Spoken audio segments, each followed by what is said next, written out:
Tinaas naman na ng PHIVOLCS sa Alert Level 1 ang Bulkang Bulusan matapos magkaroon ng phreatic eruption kaninang umaga. Agad na bang ipinaalala ng Sorsogon LGU sa mga residente ang mga dapat gawin sa gitna ng pagsabog ng bulkan. May balitang pambansa si Gab Villegas ng PTV.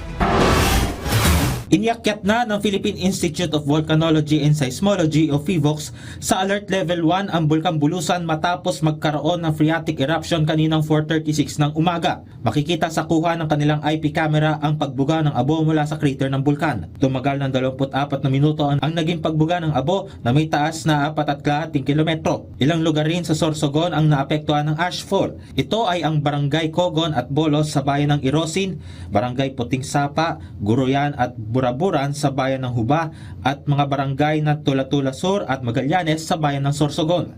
Bago ang pagputok ay nakapagtala rin ng PHIVOLCS ng 53 volcanic earthquakes sa nakalipas na 24 oras. Naitala rin ng mga lokal na pamahalaan na mayroong pagdagundong 15 minuto bago ang pagputok sa pamamagitan ng kanilang infrared sensors. Nagpapaalala ang PHIVOLCS sa mga lokal na pamahalaan at publiko na ipinagbabawal ang pagpasok sa 4 km radius permanent danger zone at 2 km extended danger zone.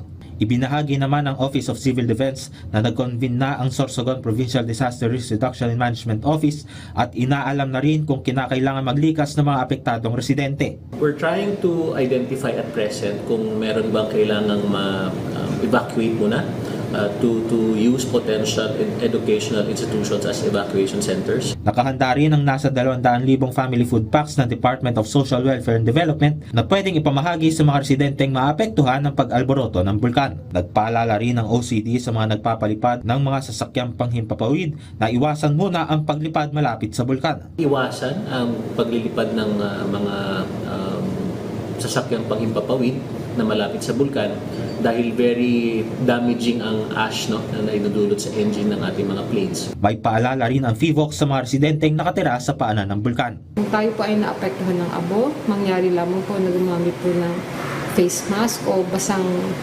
basahan at takpan po ang ating ilong para po tayo ay hindi makalanghap ng abo.